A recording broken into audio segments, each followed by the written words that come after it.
வச்சு வணக்கம் என்ற வாசிப்பாயிரத்து 1263 உங்கள் இந்த வாசிப்பாயிரத்தில் நான் இலங்கையில் நடைபெற்ற பாராளுமன்றத்தின் தேர்தலை பற்றி வாசிக்கப் போகின்றேன். இது 14 நவம்பர் 2024 நடைபெற்றுள்ளது. இதில் NPP 159 இருக்கைகளுடன் வென்றும் இத்துடன் SGB 40 இருக்கையும் வென்றும் பின்பு EJEK 8 இருக்கைகளும் வென்றுள்ளது. இது போன முறையை விட இதுக்கு NPPக்கு 156 இருக்கைகள் கூட பெற்றுள்ளது. இத்துடன் SGBக்கு 14 இருக்கைகள் குறைந்து உள்ளன.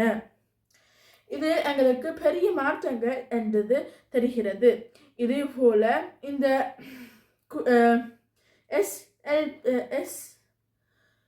NPPக்கு இப்பொழுதும் பெண்களும் இருப்பதனாலும் இது இலங்கைக்கு வித்தியாசமாக இருக்கிறது.